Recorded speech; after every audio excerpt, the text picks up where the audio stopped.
位线上的观众朋友，大家好，欢迎来到2021高雄电影节 XR 无限幻境国际论坛。我是这场论坛的主持人柯怡君。今天很高兴邀请到伊丽莎的创作团队来跟我们聊聊这部作品的创作历程。伊丽莎是由法国知名的沉浸式数位内容公司 Cine Daily Experience 所制作的作品。他们制作的专案包括了互动式电影、混合实境装置、沉浸式体验以及电玩游戏等等。那这些创作在国际上都获得很大的肯定。在这次 XR 无限幻境当中，伊丽莎的预约已经全数额满。我想很多人对这个作品一定充满了好奇。当初这个作品的构想是怎么样诞生的呢？那这个作品编剧跟 AI 的技术工程师又是如何的沟通以及合作呢？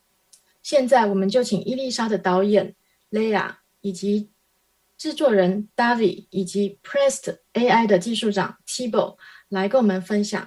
先请他们打个招呼，然后我们就来听听他们的创作历程。Bonjour, je suis Léa. Bonjour, moi je suis David Bigiaoui. Bonjour, Thibaut Sobrier, le Prest.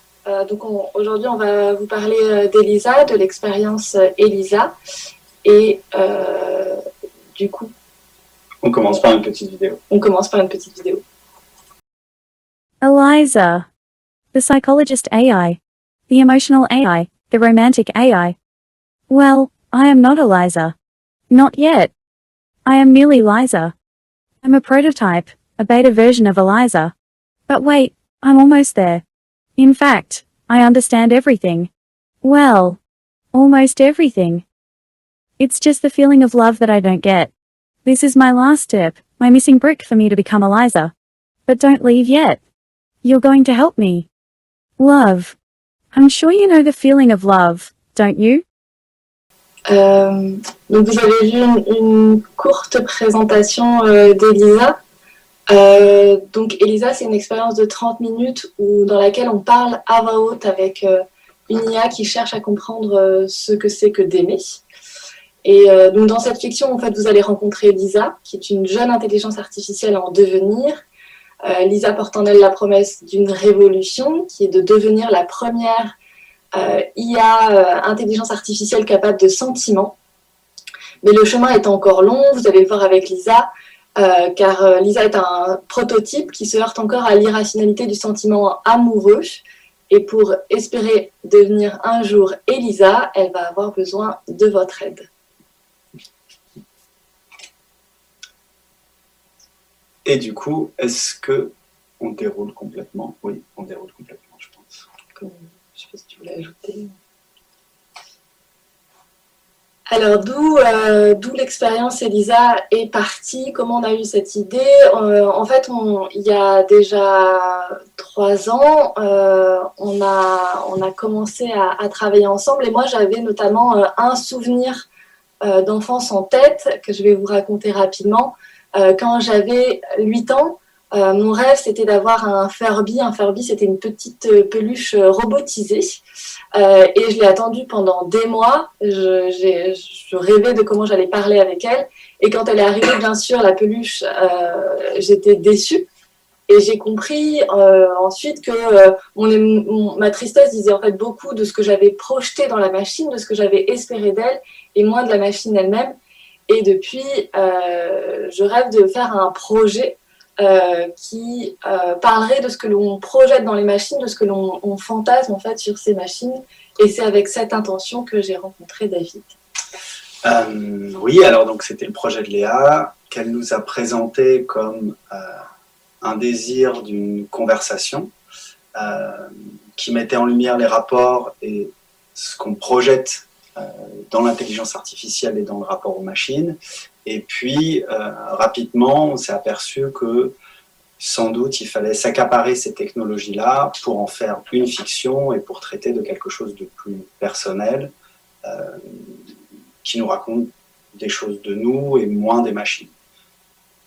Je ne sais pas si ça colle à peu près. Okay. Dans nos recherches, on est bien sûr tombé assez rapidement sur le projet Elisa, l'expérience qui a été menée dans les années 60 par un informaticien nommé Joseph Weizenbaum.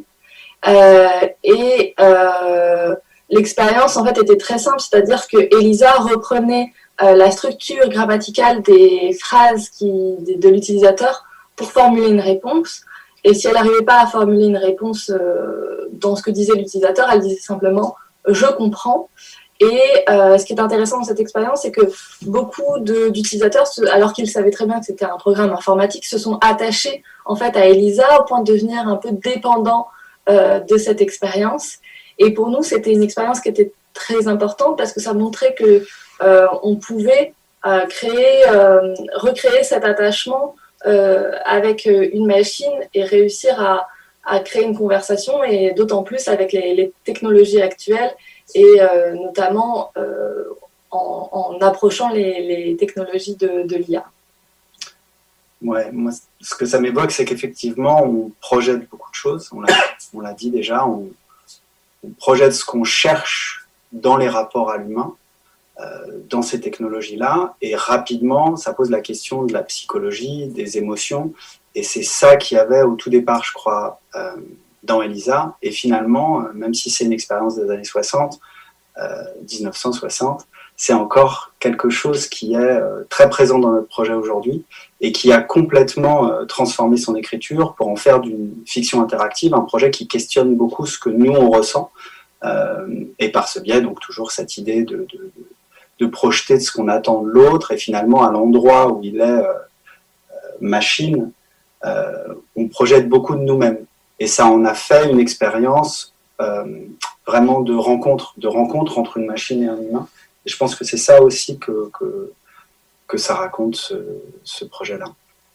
Après, c'est vrai que c'est aussi l'histoire de Lisa, et l'histoire de Lisa, c'est celle qui projette de devenir Elisa, et ça c'est intéressant aussi de voir comment elle incarne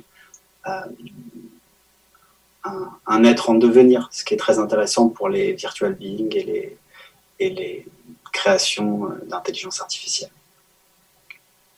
Oui, en fait, on a eu cette idée de créer un personnage qui soit lui-même un être en devenir, comme l'a dit David, un prototype, lors de notre premier proof of concept, donc un premier test qui était vraiment très simple. Et en fait, on s'est rendu compte, notre problématique, c'était comment on va dépasser en fait le comportement devant une machine qui consiste à tester ses limites, à essayer de voir un peu où est-ce qu'elle est moins performante qu'un humain, et du coup être coupé du rapport émotionnel parce qu'on est en train d'essayer de tester la machine et de montrer ses failles. Et dans le POC qu'on a fait, dans le Proof of Concept, on a rapidement décidé que notre personnage serait donc un être en devenir, un prototype. Et cela on s'est rendu compte que du coup l'attitude de l'utilisateur changeait fondamentalement en fait face à ce personnage, c'est-à-dire que face à une machine qui nous dit être faillible, on se met plus dans une posture d'empathie et dans une posture de l'aider plutôt que de tester continuellement ses limites. J'avance. Ouais.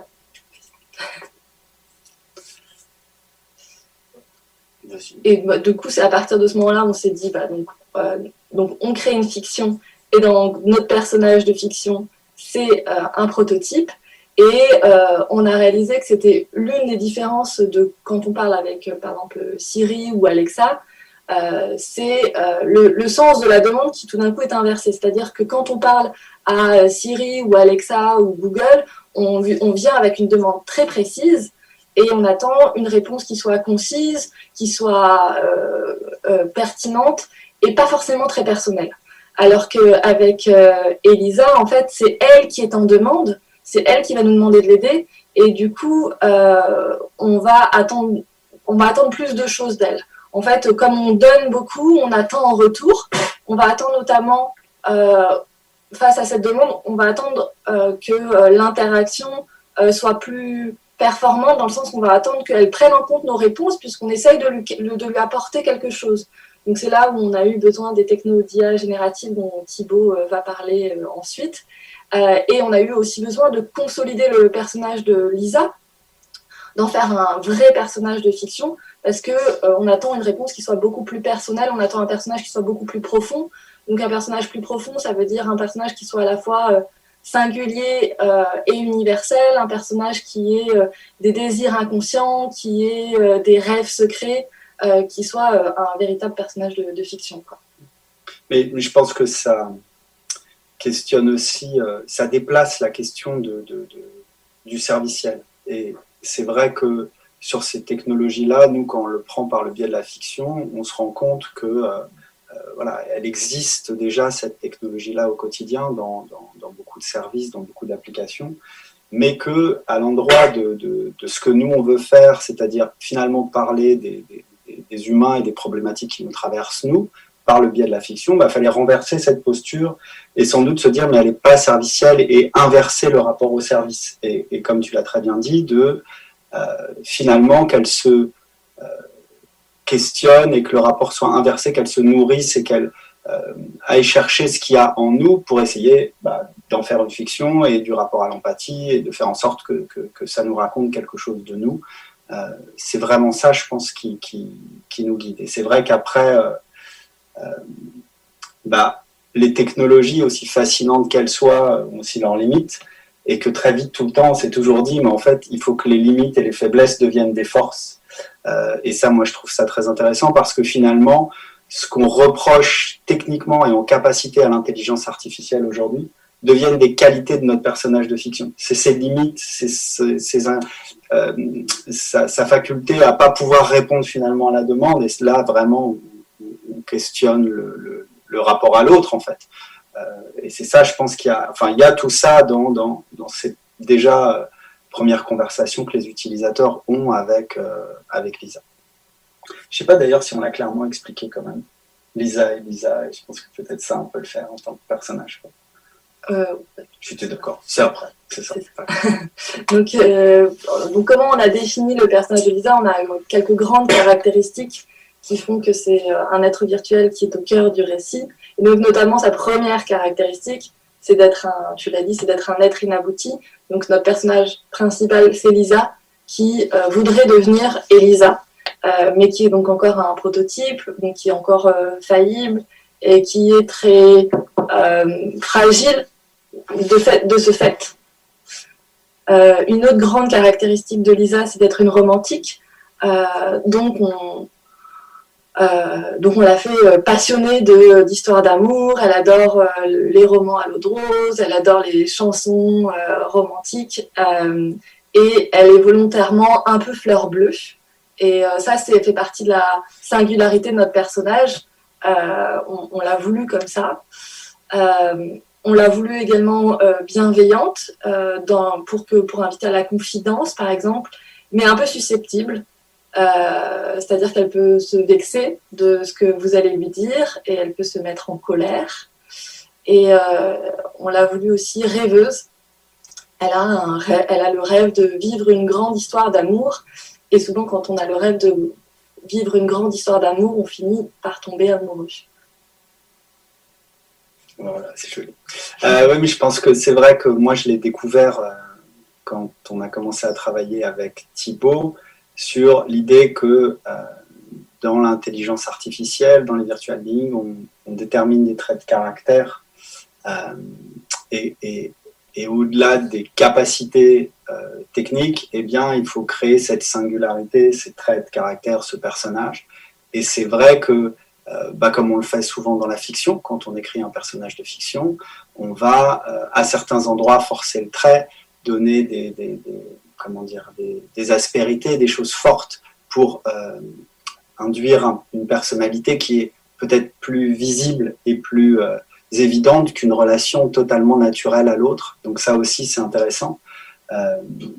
On a donc été vers des traits que Léa a énoncés tout à l'heure, qui sont peut-être ceux parfois de réactions un petit peu extrêmes dans le rapport à l'autre, à l'humain, mais qui, à l'échelle d'une expérience pour l'instant, donc sur ce prototype, on a 30 minutes d'expérience utilisateur, crée une relation très forte assez immédiatement, grâce à ces traits très visibles.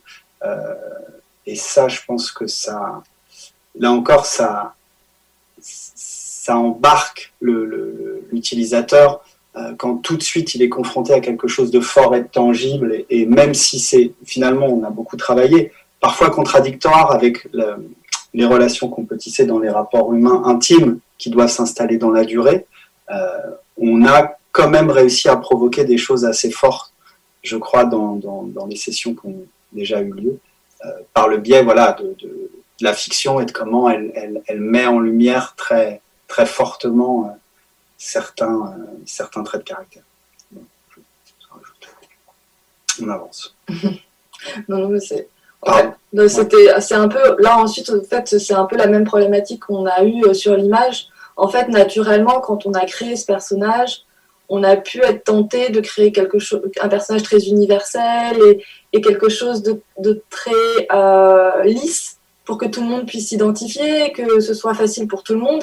Et de la même manière que dans la fiction, on a décidé finalement de créer une singularité, de créer un personnage qui soit moins lisse pour qu'on puisse s'attacher.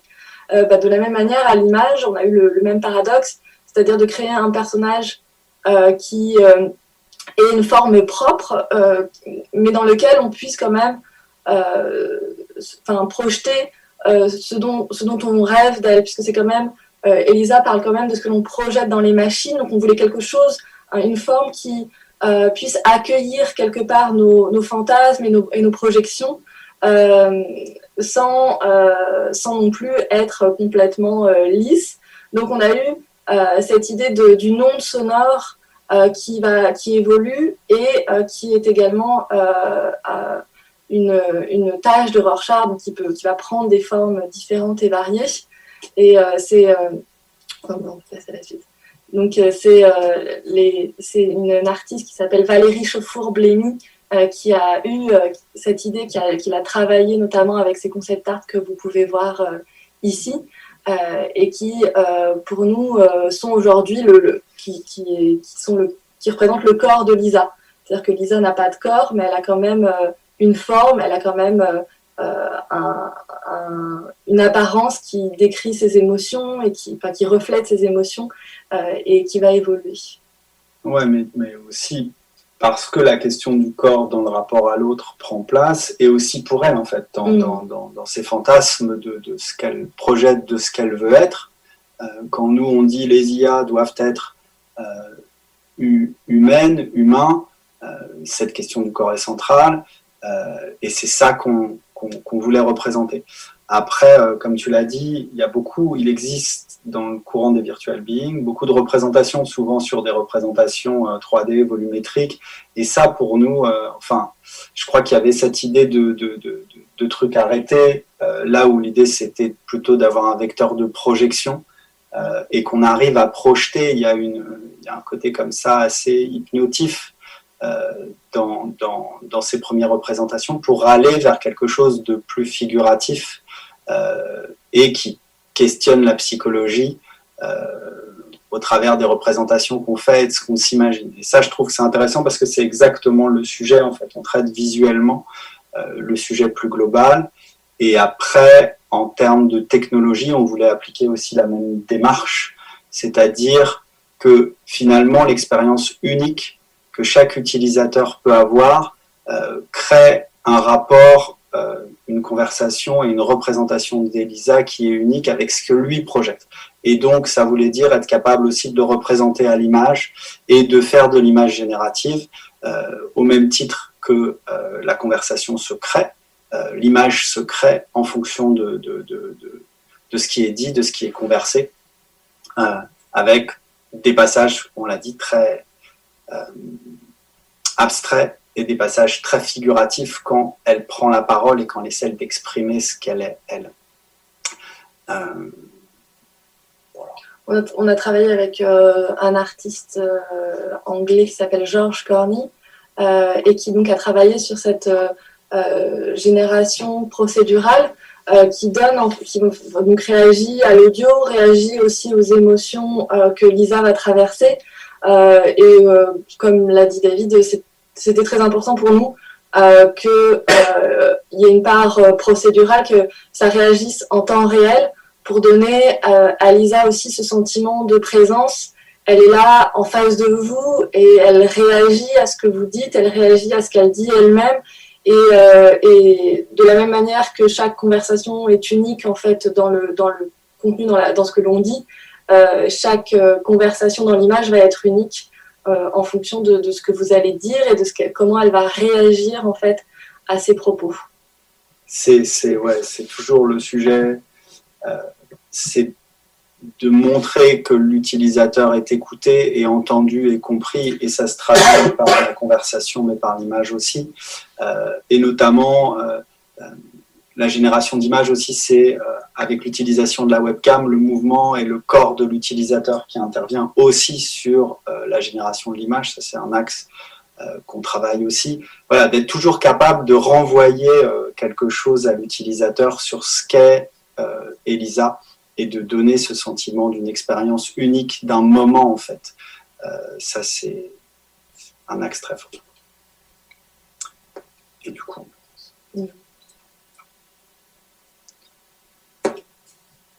Donc là, c'est ce que tu disais. Donc on voulait absolument, et c'était très important dans l'inversion de la demande, en fait, que l'utilisateur se sente vu et écouté, surtout écouté. Et donc on avait à ce moment-là absolument besoin de l'IA générative. Et Thibaut va peut-être expliquer comment ça fonctionne, cette technologie. Ok. Je vous passe ça. Ok. Donc derrière Elisa et derrière l'image, effectivement, il y a un certain nombre d'outils informatiques et d'intelligence artificielle. Il y a trois grandes familles, on va dire, d'algorithmes qu'on utilise. Il y a une première famille que les gens connaissent bien parce qu'on l'utilise un peu tous les jours avec les services de Google, d'Amazon, comme disait Léa, qui est la conversion de l'audio en texte, c'est-à-dire la conversion du langage naturel audio en un script et une écriture textuelle que derrière on peut utiliser.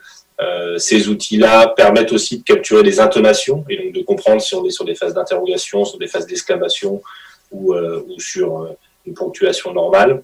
Et donc on vient capturer la voix de tous les utilisateurs et la transformer en texte. Et ce texte alimente un moteur de traitement du langage.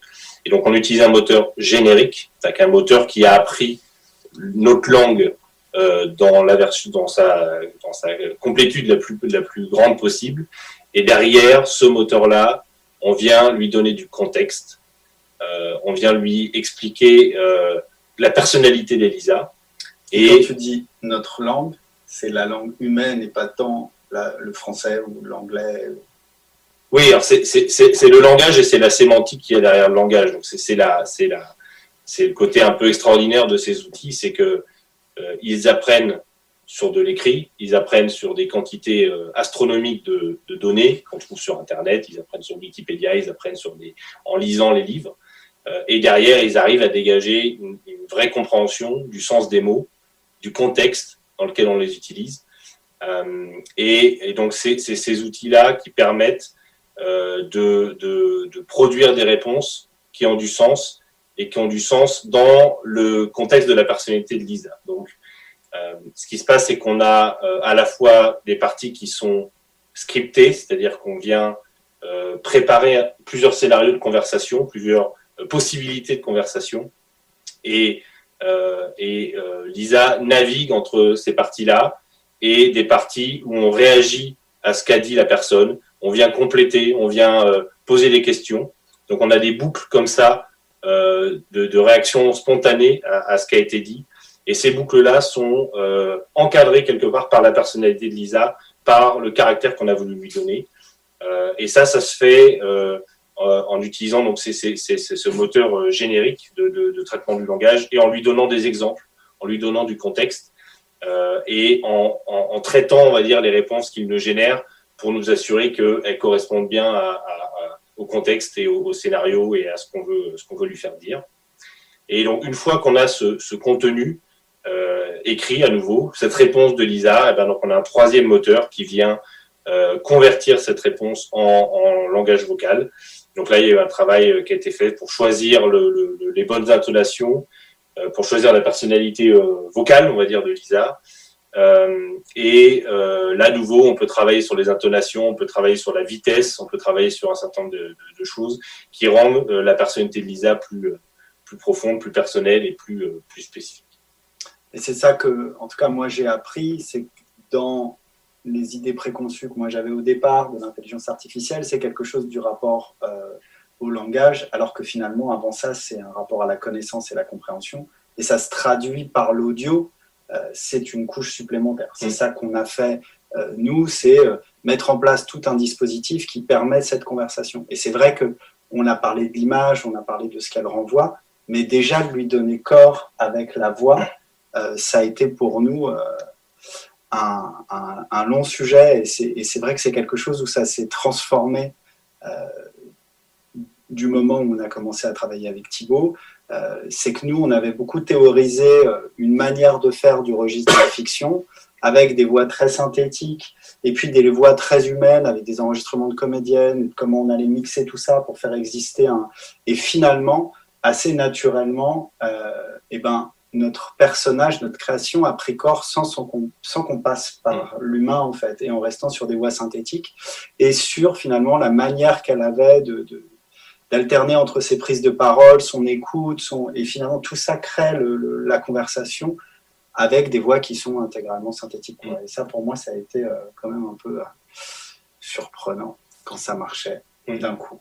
Et ça donne une vraie homogénéité à la personnalité de Lisa. Ça permet à l'utilisateur de ne pas savoir, en fait, quand la réponse que donne Lisa est complètement spontanée ou est en partie dirigée. Donc, ça maintient un flou aussi dans cette personnalité de Lisa, et ça donne une vraie cohérence à l'expérience. Mais c'est vrai que pour nous, cette alternance d'existence de Lisa à part entière et de sa capacité à comprendre, réagir, parler, et d'à quel moment c'est l'histoire de Léa et c'est le scénario de Léa et de comment on peut arriver à tenir le fil de cette histoire, ce principe d'alternance de moments dirigés, de moments libres, c'est devenu maintenant ce qu'on travaille le plus, cet équilibre-là, et d'une version à l'autre d'un prototype, ça change complètement l'expérience utilisateur, c'est assez fascinant, et c'est, je crois, maintenant qu'on a qu'on a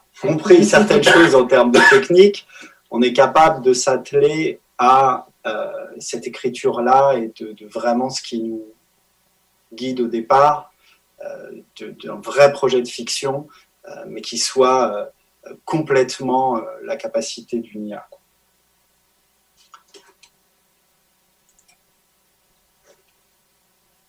La transition est toute faite.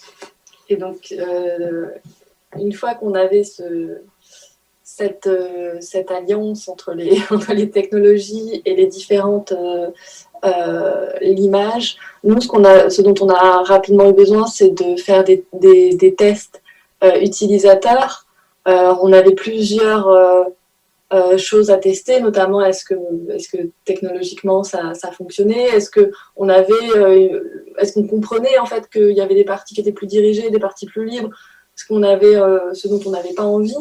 Et on avait aussi une grande question, c'était est-ce que l'audience était prête en fait à se confier à une machine, se confier à un programme quand même, ce qui était au cœur de ce sujet intime par excellence, qui est la question amoureuse.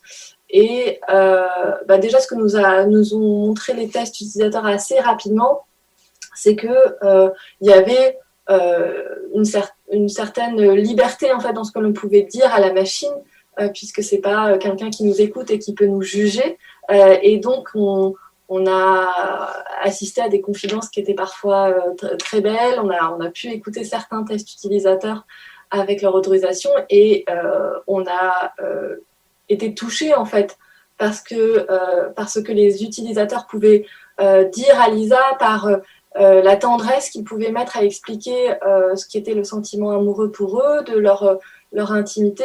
Et ça, pour nous, ça a été une vraie surprise, je veux dire, dans l'intensité de la confidence, et aussi quelque chose qu'on a voulu du coup pousser davantage.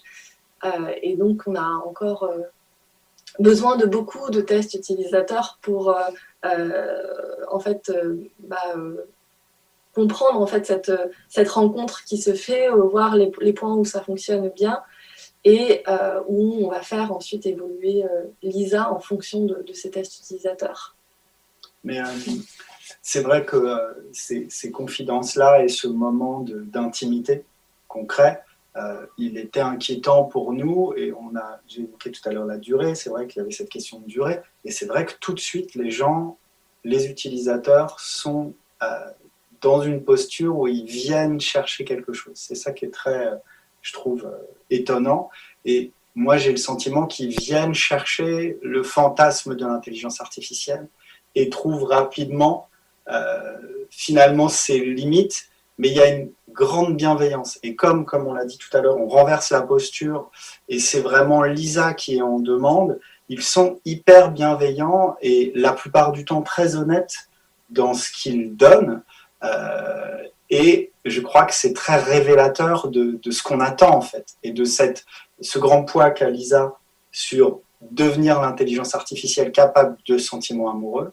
Eh bien, c'est quelque chose qui est désiré par les utilisateurs et qui est accompagné. Et ces paradoxes-là sont fous parce que c'est exactement ce qu'on veut pas, les machines qui deviennent humaines, et en même temps c'est vraiment ce qu'on veut et ce qu'on projette quand on arrive. Et c'est vrai que tout ça est très présent dans chacune des sessions et c'est immédiatement en 30-40 minutes de conversation des choses fondamentales, je trouve, qui se jouent avec, comme tu l'as dit, des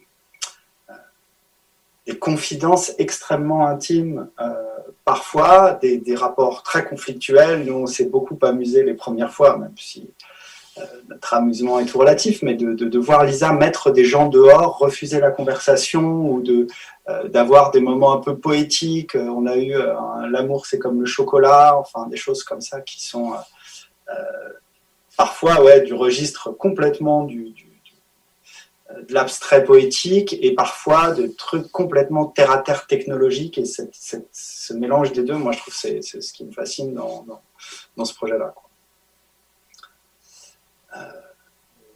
Voilà, et ouais, tu l'as dit, de comment on va se nourrir, comment un virtual being, c'est quelqu'un qui se nourrit de ce qu'il reçoit, comment il évolue, comment nous, là encore, comme on écrit de la fiction, comment on intervient dans sa transformation et son évolution. C'est un équilibre aussi très, très intéressant à trouver. Voilà. Et pour nous, maintenant, on est vraiment dans la création de l'être virtuel. Et pour nous, c'est vraiment un domaine qui est encore émergent et qui est passionnant à suivre. On suit, donc là, on vous a mis quelques exemples de virtual being plus ou moins connus. Et nous, ce qui nous interpelle, c'est qu'on voit beaucoup ces virtual beings apparaître autour de nous et beaucoup d'entreprises qui les présentent comme une nouvelle espèce qui apparaît sur notre planète ou des personnages, des nouveaux humains qui vont nous entourer et qui vont nous donner le sentiment d'être écoutés et compris. Nous, avec Lisa, c'est ça qu'on veut faire, mais je crois que notre spécificité, c'est de créer un être virtuel qui n'est pas là pour nous vendre quoi que ce soit, qui est là juste pour nous raconter une histoire et pour nous amener dans son histoire. Et nous amener à nous questionner aussi sur ces machines et ces programmes et ces êtres qui nous entourent et ce que l'on fantasme en eux, ce que l'on projette en eux. Et donc, je pense que ça rejoint beaucoup l'intention qu'on avait au départ d'interroger en fait nos projections sur les machines.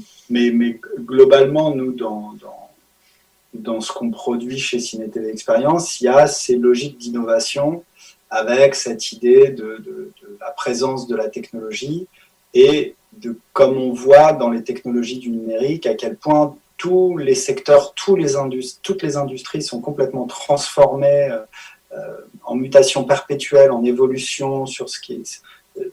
Et à quel endroit dans la création, dans les œuvres, dans les choses qui nous parlent de ce qu'on ressent nous, les humains, on ne va pas convoquer, en fait, ou très peu ces sujets-là et ces technologies-là. Et je crois que globalement, c'est ce que nous, on essaye de faire, et les œuvres qu'on a produites questionnent toujours un petit peu cette chose-là.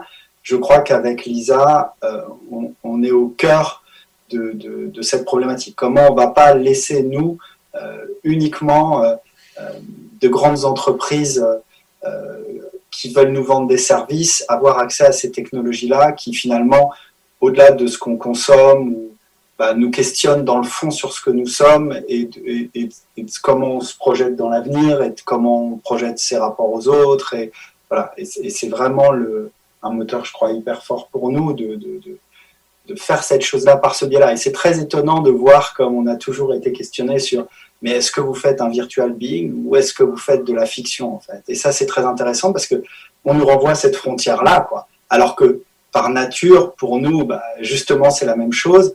Et finalement, technologiquement, moi, c'est ce que j'ai appris, c'est la même chose. On commence par définir des traits de caractère, en fait, ce qui est le principe de l'écriture de personnages en fiction, quoi. Voilà comment on essaye, nous, d'exister dans l'immensité de ce qui se révèle tous les jours sur ces technologies-là et les présences de ces êtres virtuels dans bientôt notre quotidien. Voilà. Et on est arrivé au bout. On doit rajouter des trucs ou pas? Merci les utilisateurs du Facebook. On remercie, tu as absolument raison. Tous ceux qui ont pris le temps de rencontrer Lisa et de la plupart du temps, comme on disait, partager des choses qui sont intimes et personnelles. Et puis voilà, puis on remercie le festival aussi. Oui, et merci ceux qui vont faire l'expérience aussi et qui nous aident beaucoup à construire cette expérience et parler aussi de cet être nouveau. C'est une grande chance pour nous de la faire exister au-delà de son écran et de la faire voyager, par exemple. 谢谢3位精彩的分享。那我这边有几个问题想要请教各位，因为刚才有提到这个 Elisa 这个故事，它是一个互动式的叙事。那我不晓得它现在有多少个结局哦。那我其实也在思考一个可能性，因为刚才有提到说 Elisa 她现在是一个女性的声音嘛，那不知道说她在现在不断的演进之下呢，她有可能以后有没有可能是一个男性的声音，或是出现其他声音的可能？那另外也想要请问说你们是用什么样子的资料，什么样子的素材来塑造伊丽莎的心智年龄以及性格？ Alors, ça fait 3 questions, et on est 3. Moi, je réponds alors, je choisis, sur la fiction interactive, et sur cette idée que, en fait, pour nous, la fiction interactive, c'est pas forcément un nombre de fins, et particulièrement dans ce projet-là, en fait, il y a une infinité de moments et de conversations possibles à n'importe quel instant, en fait. C'est ça qui rend ce projet un peu, moi je trouve, fou en termes d'écriture de fiction, parce que c'est pas un embranchement prédéterminé avec un scénario qui va anticiper des cas de figure et guider l'utilisateur dans une posture, mais bien le rêve un peu du scénariste de fiction interactive, c'est-à-dire que tout est possible à chaque instant, en fait. Et il y a une infinité de fins possibles et une infinité de rapports, comme on l'a dit tout à l'heure. Sur certains tests, Lisa a mis des gens dehors, sur d'autres, elle leur a demandé de ne pas partir. Voilà 2 fins, mais en réalité, il pourrait y en avoir plein d'autres en fonction de ce qu'elle apprend et évolue en permanence. Voilà. Je vais peut-être prendre la deuxième question, du coup, de manière très scolaire. On t'aidera pour la troisième, Thibaut. Sur le genre d'Elisa, en fait, on a créé un personnage féminin pour nous, ça participe de la singularité du personnage. Il faut lui donner donc des traits de caractère. On a beaucoup parlé de ça. Et il fallait aussi lui donner un genre. Et donc, en l'occurrence, on a choisi un personnage féminin. Et pour nous, elle a plein de traits de personnalité qui participent de créer une vraie personne, y compris son genre. Alors, on pourrait imaginer un personnage masculin, mais ce serait un autre personnage, ce serait un autre projet qu'Elisa, en fait. C'est là-dessus qu'on a fini par se mettre d'accord sur dire Elisa est une femme, et bien sûr on pourrait imaginer toutes sortes de personnages qui pourraient avoir d'autres genres, mais en l'occurrence Elisa est une femme. Alors pour répondre à la troisième question, sur les données, quel genre de données sont utilisées? Alors il y a les moteurs eux-mêmes, que ce soit le moteur de passage de la voix au texte, du texte à la voix, ou le moteur de traitement du langage, donc d'analyse de texte, de génération de texte. Tous ces moteurs-là sont des moteurs généralistes qui sont entraînés sur des énormes quantités de données, donc ils ont un niveau d'abstraction, de compréhension du langage qui sont très grands. Et après, pour lui donner la personnalité de Lisa, en fait, on lui donne des exemples. On lui donne des exemples de réponses, des exemples de questions, on lui donne du contexte, c'est-à-dire qu'on lui explique qui elle est, quel genre de personnage elle est, quel genre de maturité elle a. Effectivement, vous avez posé la question de quelle maturité, quel âge mental elle a. On lui donne pas un âge mental, mais on lui explique que c'est un prototype, qu'elle n'a pas toutes les réponses et qu'elle est en recherche d'informations. Donc, ce sont des informations de contexte qu'on donne au moteur de génération. Et puis après, encore une fois, des exemples. Et puis après, elle se nourrit de chaque conversation. Donc les données qu'on lui donne sont aussi ce que les utilisateurs donnent et communiquent à Lisa. Voilà, de toute façon, il n'y a pas d'âge mental en amour. C'est vrai.